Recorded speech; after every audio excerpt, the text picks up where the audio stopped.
Hello everyone, the air ফ্যামিলির একটি নতুন ব্লগে তোমাদের সবাইকে স্বাগত জানাই। আজ সকাল সকাল আমরা রেডি হয়ে বেরিয়ে পড়েছি ডাউকির উদ্দেশ্যে। আজ আমাদের মেঘালয় ভ্রমণের দ্বিতীয় দিন। আগের ব্লগে আমি চেরাপুঞ্জি ভ্রমণ শেয়ার করেছি। আজও আমরা এমটিডিসির বাসে করেই ডাউকি যাব। আমরা যে যে জায়গাগুলো ঘুরবো তার সম্পূর্ণ ডিটেলস তোমাদের সাথে শেয়ার করব। তবে আজ বাস ধরার জন্য এমটিডিসির বাস স্ট্যান্ডে আমরা যাইনি। আমরা এসেছি শিলংয়ের সিভিল হসপিটালের কাছে। সিভিল হসপিটালের সামনে দিয়েই চেরাপুঞ্জি বা ডাউকি যাওয়া হয়। তো যাওয়ার পথে ওনারা বাস দাঁড় করিয়ে প্যাসেঞ্জার উঠিয়ে নেন। তবে এখানে দাঁড়ানোর আগে অবশ্যই ওনাদেরকে ইনফর্ম করে রাখতে হবে যে আপনি সিভিল হসপিটাল থেকেই বাসে উঠবেন। সকাল ঠিক 9টার সময় বাস এসে দাঁড়ালো সিভিল হসপিটালের সামনে। এমটিডিসির বাস কিভাবে বুক করবে তার সমস্ত ডিটেলস আমি আগের ভিডিওতে শেয়ার করেছি, তোমরা চাইলে চেক করে নিতে পারো। ইনি হলেন আমাদের ডাউকি ভ্রমণের ট্যুর গাইড। বাসে ওঠার সঙ্গে সঙ্গে পুরো ডিটেলস উনি আমাদের বলে দিলেন। তারপরে বাস পৌঁছালো আমাদের প্রথম tourist spot canyon valley view পয়েন্টে। এখানে 20 মিনিট মতো সময় দেওয়া হলো। 20 মিনিটের মধ্যে ভ্যালি দেখে ব্রেকফাস্টও সেরে নিতে বলা হলো, কারণ এরপর অনেকটা পথ যেতে হবে, মাঝে আর কোথাও বাস দাঁড়াবে না। এই ভ্যালিটিতে টিকিট প্রাইস ছিল 20 টাকা পার হেড।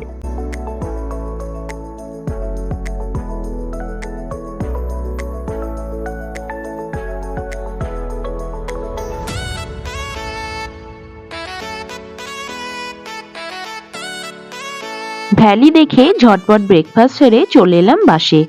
এখন যাচ্ছি ডাউকি। এখন টানা অনেকটা রাস্তা যেতে হবে।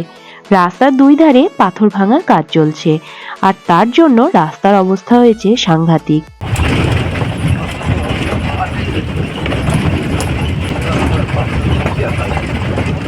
ভাঙাচোরা রাস্তার উপর দিয়ে অনেক কষ্ট করে এসে পৌঁছালাম ডাউকিতে।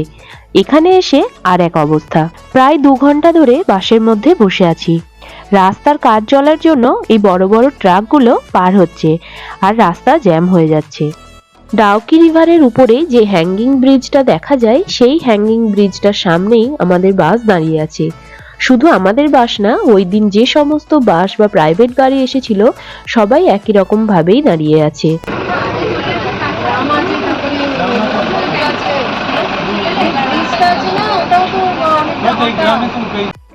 প্রায় 3 ঘন্টা জ্যামে আটকানোর পর বাস এসে পৌঁছালো ডাউকির পার্কিং এরিয়াতে। এখান থেকে বেশ কিছুটা এই সুপারি বাগানের মধ্যে দিয়ে হেঁটে নদীতে যেতে হবে।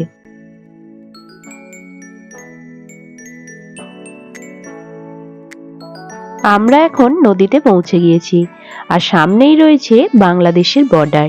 পাশেই টিকিট কাউন্টার রয়েছে, এখান থেকে টিকিট কেটে নিতে হবে। একটি বোটে 3 জন বসবে, আর ভাড়া লাগবে 800 টাকা 45 মিনিটের জন্য। আর যদি 1 ঘন্টার জন্য বুক করতে চাও তাহলে তার ভাড়া লাগবে 1000 টাকা। এই যে পাথরগুলো সাজিয়ে রাখা আছে, এটাই হলো বাংলাদেশ আর ইন্ডিয়ার বর্ডার। আমাদের বোট চলে এসছে, চলো এবারে নদীটা ঘুরে দেখে আসি।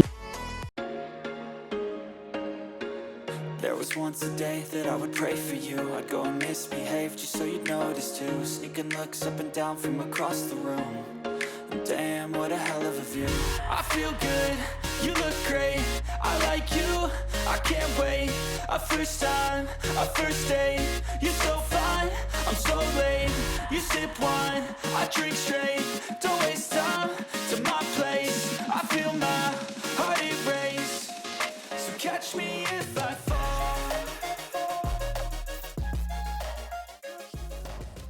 দেখতেই পাচ্ছ নদীর জলটা কতটা পরিষ্কার। এক একটা ছোট ছোট পাথরও পরিষ্কার বোঝা যাচ্ছে। এই নদীর জল এতটাই পরিষ্কার যে এটাকে এশিয়ার স্বচ্ছতম নদী বলা হয়। তবে নভেম্বর মাস থেকে ফেব্রুয়ারি মাস অবধি এই নদীর জল এতটা পরিষ্কার দেখা যায়। বাকি সময়গুলো এতটা পরিষ্কার থাকে না, একটু ঘোলাটে ভাব থাকে। এই যে আইল্যান্ডটি রয়েছে, এখানে বোট থেকে নামতে দেওয়া হয়, তবে সেটা বেশিক্ষণের জন্য নয়, অল্প কিছুক্ষণের জন্য। এখানে স্নান করবারও ব্যবস্থা রয়েছে, চাইলে এক্সট্রা কিছু জামা কাপড় নিয়ে এসে এখানেও স্নান করা যেতে পারে। তবে আমাদের বেশিক্ষণ টাইম দেওয়া হয়নি, শুধুমাত্র বোটিং এর জন্যই 45 মিনিট সময় দেওয়া হয়েছিল। আগেই যেহেতু 3 ঘন্টা আমরা জ্যামে আটকে ছিলাম, সেজন্য তাড়াতাড়ি বোটিং কমপ্লিট করেই ছুটতে হলো বাসের দিকে। ডাউকি নদী দেখার পরে এখন আমরা চললাম রুট ব্রিজ দেখতে। রুট ব্রিজ দেখতে যাওয়ার পথে পড়লো এই ওয়াটারফলসটি। এই ওয়াটারফলসটির নাম বোরহিল ওয়াটারফলস। ব্রিজের উপর দিয়ে বাস চলছে আর তার পাশেই রয়েছে ওয়াটারফলসটি। এখানে বাসে থেকে নামার কোনো উপায় নেই, বাসে থেকেই দেখে নিতে হবে ওয়াটারফলসটিকে।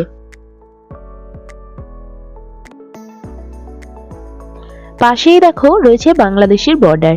বর্ডারের ঠিক গা ঘেঁষে এখন বাসটা চলছে।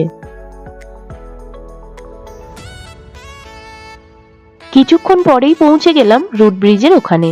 তবে বাস আমাদের যেখানে নামিয়ে দিয়েছিল, মানে পার্কিং এর ওখান থেকে বেশ অনেকটা হেঁটে ভিতরে যেতে হবে। অনেকটা হেঁটে আসার পরেই রয়েছে টিকিট কাউন্টার। এখানে টিকিট প্রাইস ছিল 40 টাকা পার হেড, আর ক্যামেরার জন্য লাগবে 20 টাকা। এখান থেকে প্রায় 180টা সিঁড়ি নিচে নামতে হবে, তারপরেই রয়েছে লিভিং রুট ব্রিজ। আমাদের এখানে পৌঁছাতে প্রায় সন্ধে হয়ে গিয়েছিল। চারিপাশে তখন অন্ধকার নেমে আসছিল, তাই চারপাশটা আর ভালো করে দেখা হলো না।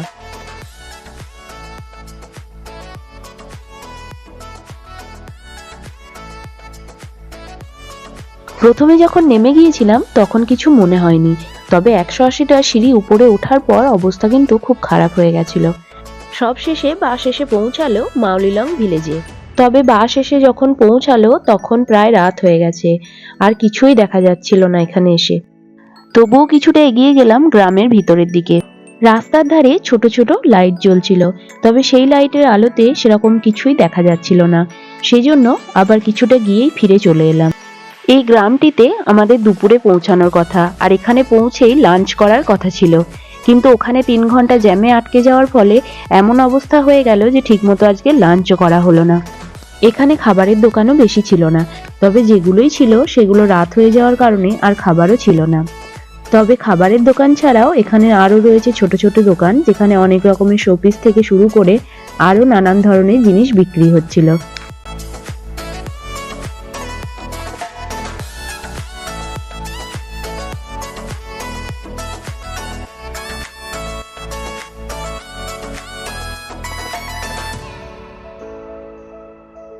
আজকে মাউলিলং ভিলেজটি ছিল আমাদের লাস্ট স্পট। এই ভিলেজটি দেখার পরে আবার আমরা ফিরে যাব শিলংয়ে।